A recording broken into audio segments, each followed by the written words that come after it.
Welcome, my friends, to the 12th episode of Front Porch Mysteries with me, Carole Townsend. To those of you who have listened from the beginning, I thank you.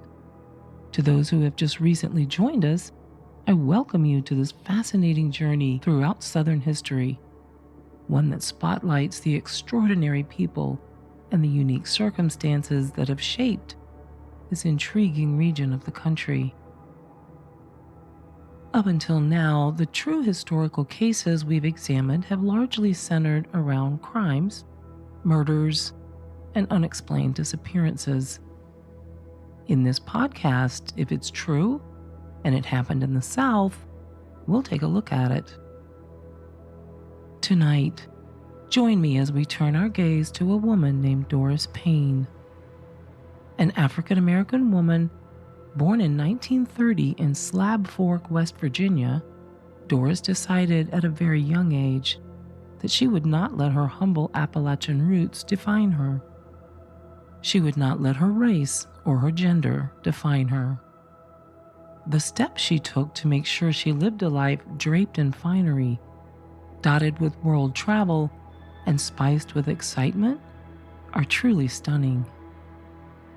Intriguing true crime and history don't always end in murder or in disappearances.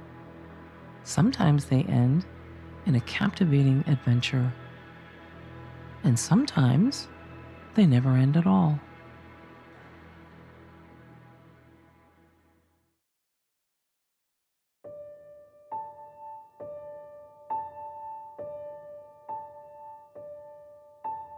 History. It's a subject that, in my opinion, gets sold short. Too often, what comes to mind when we mention history is the rote memory of name, date, and place. At first glance, history is flat, dry, and forgettable. But that's because we forget that it's people who make that history. It's people. It's greed, it's desire, it's lust. It's anger and shame and deceit. It's pride and courage and passion. It's fascinating, and sometimes it's ugly. The names and dates, my friends, are merely window dressing. As an author and a journalist, I have investigated Southern history and crime for more than 20 years, and I know that it's anything but boring. There's something different about the South, and if you've ever spent any time here, you may know what I mean. The air is thicker, the soil is heavier, the colors are richer. The history of this region is laden with mystery, with intrigue, and often with astounding surprise, even shock. Southern legends are often spoken in whispers, in close circles and among friends, lest the ghosts of those who walked before us begin to stir and take notice.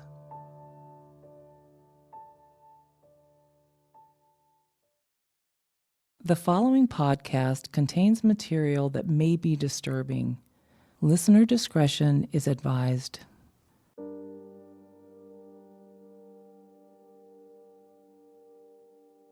The future of many African American children born in the United States in 1930 was quite possibly a dismal one. Any child born in Appalachia during the Great Depression knew hardship. They knew hunger, and they knew poverty. Not only had the Depression decimated communities, but the Great Southern Drought of 1930 hit mountain farmers especially hard. A child of color born into that region nearly 100 years ago had limited prospects, and a female child of color had even fewer. Even the coal mines wouldn't employ women at that time. Doris Payne was born one of 5 siblings to parents David and Clemmy Gilbert Payne. Her African-American father was a coal miner who brutally abused her Cherokee mother, and Doris was fiercely protective of her mom. In fact, in her memoir, Doris wrote that marriage just ties you to brutality, and she vowed at a young age to earn her own money and to never depend on a man for support. She was also resentful of the racial inequality she saw in her world, even tucked away in the mountains of southern West Virginia. She would read the Harper's Bazaar magazines that belonged to her mother, and she knew even then that the flawless models dripping in diamonds on those pages were no better than she was. In fact, it was from those very pages that Doris got the idea that would change her life and the lives of those she loved forever. Make no mistake, Doris had been taught by her mother and the other women in the mining town of Slab Fork how to carry herself. She had been taught how to keep her home and how to conduct herself when among strangers. The families in Slab Fork were African American, Native American, and European, yet they all lived together in their small community, and there was something different about them. They took Town and Country magazine and Harper's Bazaar and Vogue. They cared about keeping themselves trim and well presented. There was just something different about them. Truth be told, Doris's childhood set her on the path she chose to take and eventually to blaze. As a child, Doris played a pretend game she called Miss Lady, in which she would dress up as a fine lady with a hat and a purse, and she'd imagine herself far away from the illiteracy, poverty, and segregation that defined her world. She got very good at pretending that she was someone else. As her father's abuse of her mother worsened, something became hardwired in Doris. To the core of her being, she knew that she would never become trapped in marriage and in helpless desperation. She would be the master of her own fate. And all the while, those photos in Harper's Bazaar flashed on an endless loop in her mind. One day, when Doris was still a young girl, her father came home from work in a foul mood, and he naturally turned his anger toward his wife. When Doris saw and heard her father beating and berating her mother in an especially brutal manner, she walked into the kitchen and picked up a pot of pinto beans that were boiling on the stove. She carefully carried the pot into the living room and screamed at her father to get off of her mother. When he ignored her, Doris poured the beans and the boiling water on her father's back, and after that, he didn't ignore her demand. He ran to the bathroom and doused cold water on his back. And when Doris heard his footsteps coming back down the hallway, she braced herself for his wrath. Instead, her father leaned against the doorframe, crossed his arms, and said, "Well, I'll be damned." He never punished Doris for defending her mother. When Doris was a teenager, the coal mines had become more of a danger to miners than a way of making a living. Accidents were on the rise. Workers began striking and demanding safer working conditions. But the demand for coal was on the decline, so work was unpredictable at best. Doris's daddy began staying home more and more, usually spending the entire day in bed. Her mother had always grown a respectable vegetable garden, but in late fall and winter that food was hardly enough to sustain the whole family.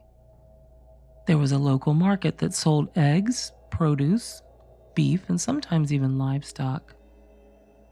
Lines at the market were long, and it was usually very understaffed. Families would go to the market, which was near the same place where the wives would go to pick up their husbands' meager checks.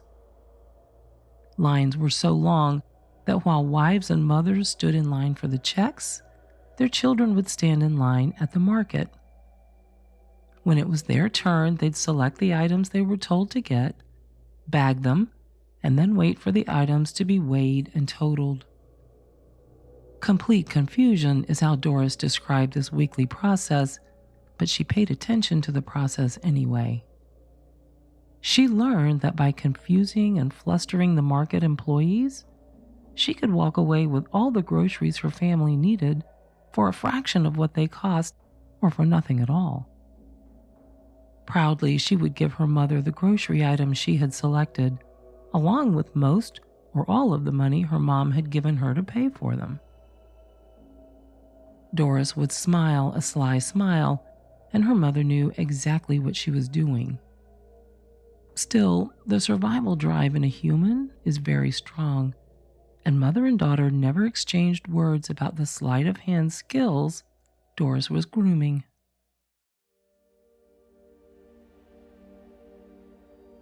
A young woman who has known poverty and inequality and domestic abuse very often succumbs to the fallout of these conditions. She will walk in the footsteps of her parents, even as she vows never to be like them. Doris was not one of these women.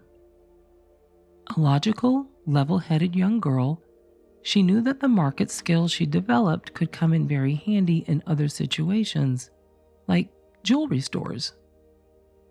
Cut-out pictures of elegant women frosted with jewels and covered in furs adorn her bedroom walls. Magazine photos of smartly dressed women accompanied them, and they drove Doris. They were the first thing she saw when she awakened every day, and the last thing she saw before drifting off to sleep at night. She wrote in her memoir, "All I had to do was to make people forget." If she could confuse a girl selling vegetables and eggs, then she could confuse a man or a woman selling expensive jewelry, couldn't she? All it took was the right presentation, the right outfit and accessories, the right accent, and that attitude she had seen and admired in the pages of Harper's. That attitude that said, "I like this, but I don't need it. I deserve it." That was the key. When she was just 16 years old, Doris told her friend Lil that she could pull off a jewelry heist. Lil laughed nervously because she never knew if Doris was serious when she said these things or not. Eventually, though, Lil agreed to go along with Doris just to see if she could really pull off such a feat. They dressed up in their best Sunday clothes, styled their hair in chic curls, pulled on their gloves, and took the 3-hour bus ride to Cleveland.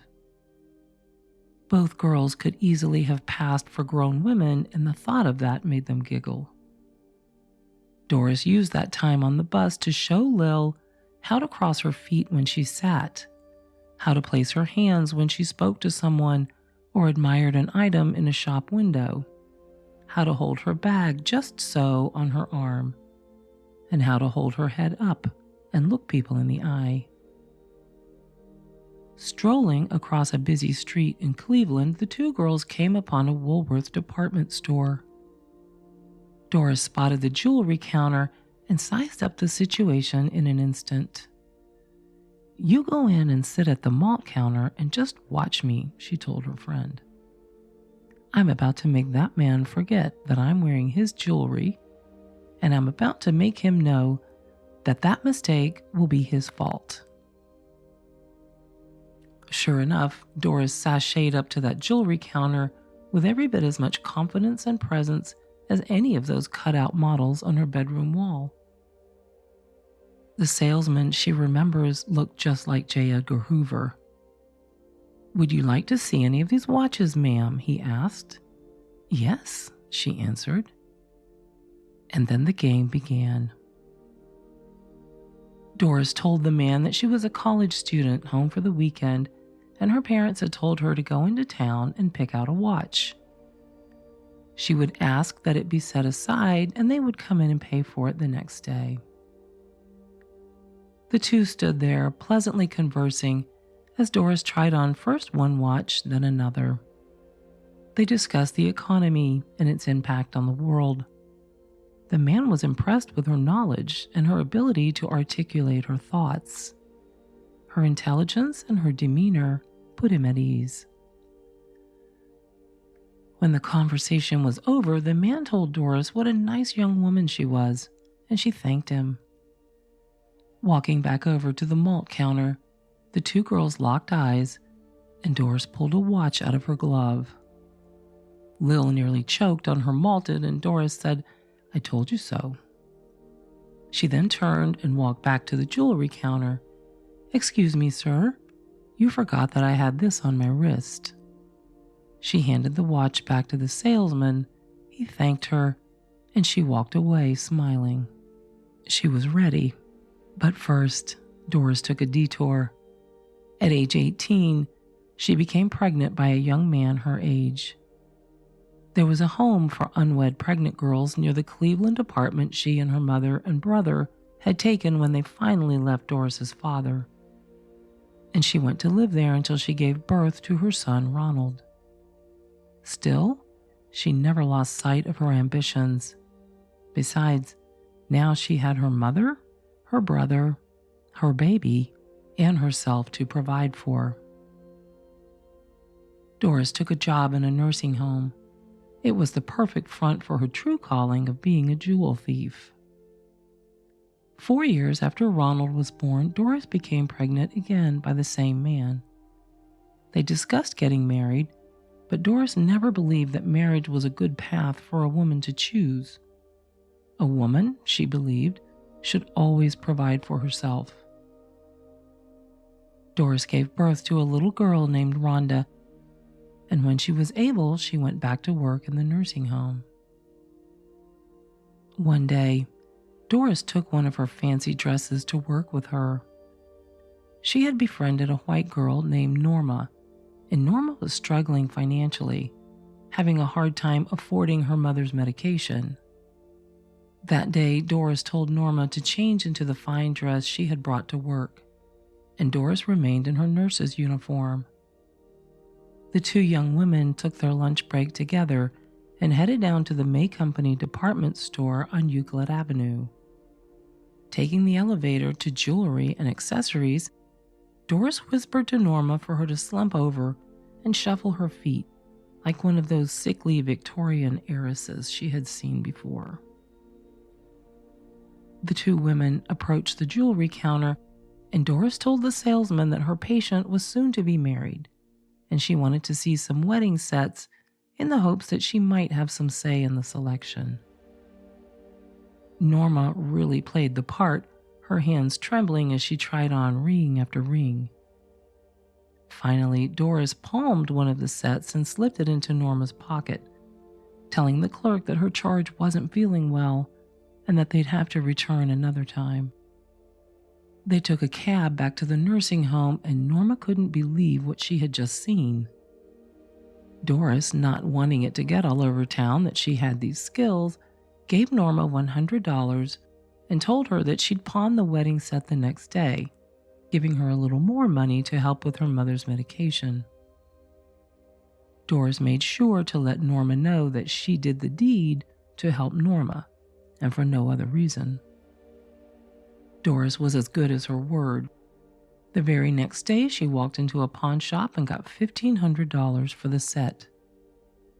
Then she went out and bought herself a beautiful dress, a hat, shoes, and a bag to match. With $1,300 left over, she went to another pawn shop and bought a bigger wedding set with that money. Now, she looked like a married, moneyed woman of class. Goodbye, Euclid Nursing Home. Goodbye, Norma. And goodbye to wiping old people's backsides for a living. Doris's first big heist took place in Pittsburgh.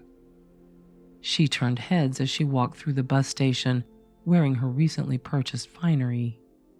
The tall, exotic-looking woman carried herself well, and when she walked into that Pennsylvania jewelry store, she blended seamlessly with the other customers. Casting a cool, disinterested look around, Doris approached the jewelry counter and told the salesman she wanted to see a 2-carat diamond ring, something that would look nice for evening wear. He nearly tripped over his own feet when he heard that, and he went right to work. Another clerk brought over a tray of diamond rings, ranging in price from $5,000 to $20,000. Right away, Doris knew the $20,000 ring was hers, and she set about doing what she had practiced hundreds of times. She slipped first one ring on her finger and then another, then two at a time, and then tried the rings on her other hand, all the while chatting up the sales clerks. Before long, they had brought out a second tray of rings. The chatter continued. The confusion mounted. Finally, Doris slipped the big $20,000 rectangular diamond ring onto her finger. The talking never stopped, and then, just like that, she stood up, slipping her white gloves onto her hands as she explained to the clerk that she would discuss the purchase with her husband, and they would definitely be back the next day to buy the ring of her choosing.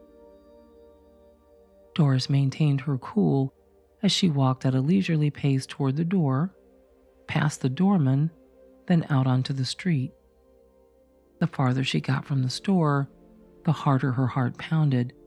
I did it. I got away with it, she told herself. And still walking briskly, she imagined the poor clerk looking for that ring the rest of the day, finally having to tell his boss what had happened. It was his fault. At least that's how the insurance company would see it.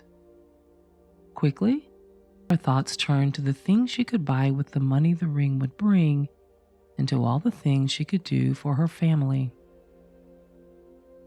Doris stole that $20,000 ring, fenced it, and gave the money to her mother to get out of town and away from her father. Carole Payne did just that, moving to New York City and becoming a seamstress in a high-end dress shop. This was her first heist, and it left Doris feeling so paranoid that she spent the night in a bathroom stall in a Greyhound station. She spent that night feeling guilty, and she decided to take the ring back to the store the next day and somehow return it. But as she was walking back to the jewelry store the next day, she happened to walk past another jewelry store. She walked in, playing the familiar part of Miss Lady that she played as a child, and managed to sell the ring she stole for an additional $7,000. This experience was a heady one for young Doris. She learned a few things that day. She learned that being a successful jewel thief required more than just looking the part of a fine lady. It required more than confidence and luck. What it demanded, Doris learned that long ago day in Pittsburgh, was owning the effortless ability to make people forget that she was a black woman. She learned to make the salespeople forget how many pieces of jewelry they had out of the case at one time. She learned that putting people at ease was important because a person at ease is a person who can be distracted, a person who can be fooled and never even know they'd been fooled until it was too late. Being a successful jewel thief required artistry. Doris practiced this particular heist over and over again, playing the scene in her mind until she knew it by heart. She would walk into a store, ask to see some rings, and talk pleasantly with the clerk until he didn't know which way was up. All the while, she'd be playing 3-card Monte with those rings, eventually slipping one onto her finger to keep. What if I get caught, she thought. What if I go to prison? She pushed the panic down where it belonged. It wouldn't do to have a sales clerk see anything but self-confidence coming from this young woman, would it? Before long, Doris was able to provide a very comfortable life for herself and for her mother. At her insistence, her children lived with their father, as everyone knows a good jewel thief isn't home much. Still, she sent checks regularly to help pay for their care and their needs. Her deeply religious mother never approved of Doris's choice of careers. Those religious beliefs didn't, however, prevent her from enjoying the perks of having several homes, fine clothes, and the lifestyle she had always dreamed about. During the late 1950s, stealing jewels became Doris Payne's full-time job. She traveled from Los Angeles to Montreal, and she studied both jewels and people with intense scrutiny. In 1957, Doris began dating an Israeli with strong ties to the criminal underworld. Harold Braunfield, nicknamed Babe, was a 6'4" Cleveland man with enough legal muscle to protect Payne when necessary, and he did. But by the late 1960s, pictures of Doris were being published in newspapers, and this forced her to work in smaller cities. Babe had passed away in 1968 from complications of cosmetic surgery, so he could no longer protect her. In the early 70s, Doris decided to move her operations to Europe, where, as she said, diamonds make their first stop on the black market. Her first destination in the summer of 1974 was Monte Carlo. She brazenly targeted Cartier and made off with a 10.5-carat diamond ring worth $500,000. She didn't make it far. Her biggest mistake, she recalls, was forgetting to change her clothes before heading to the airport. The police got to her before she boarded the plane. Amazingly, despite several full-body searches, they never found the ring. She hid it first in some Kleenex, pretending to have a nose cold, and then she borrowed a needle and thread from a guard to fix the hem of her skirt. But she used it to sew the stolen ring into the hem of her girdle, where it stayed for months. Without finding the stolen ring, police couldn't hold her forever for the crime. In 1980, just after her 50th birthday, Doris went to Zurich. On the way, she uncharacteristically consumed too many cocktails with her driver, breaking her hard and fast no alcohol rule. Drifting in and out of consciousness, she had fuzzy memories of wandering into a store that sold Rolexes, she wrote in her memoir. She ended up at a club where she danced till late and was surrounded by police at the coat check when she tried to leave. The police escorted her to a train bound for the embassy in French Switzerland. At some point that early morning, she asked permission to use the bathroom, and she jumped off the train during a stop. Wandering through a dark cornfield, she found a taxi to take her to a hotel in Zurich. It was only then that she realized she was in possession of a stolen Rolex, but she had no memory of taking it. This carelessness was not Doris's usual modus operandi. She then thought that she might be slipping, or maybe that she was too old to live the lifestyle of an international jewel thief.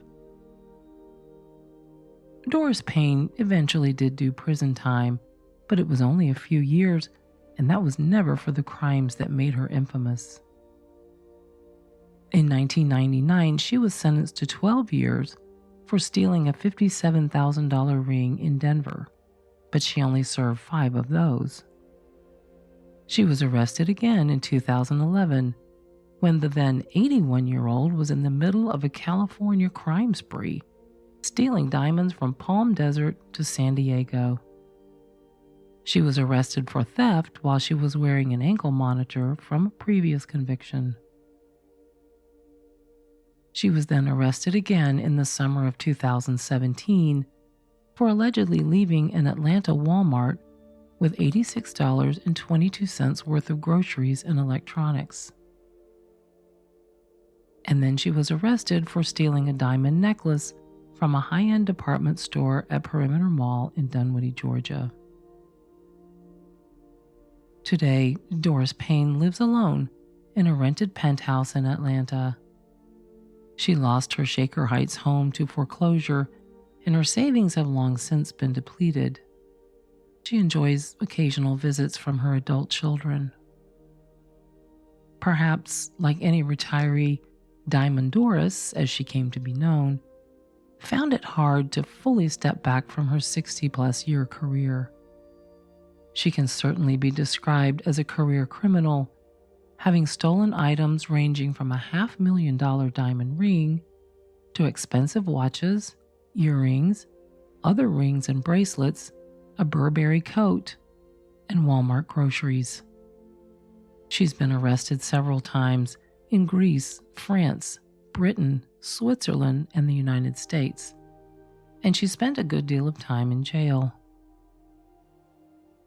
The thing is, none of that seemed to scare her really. As she said in a documentary interview when she was in her mid-80s, she never regretted her life of crime. She did, however, very much regret getting caught.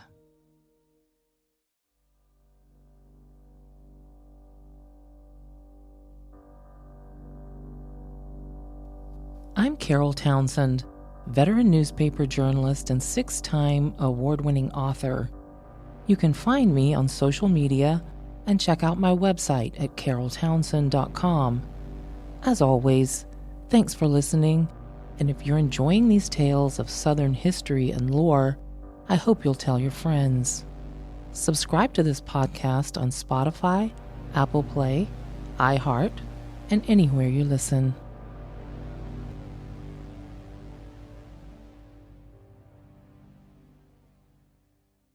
My team and I used the following sources to put together this story about Diamond Doris.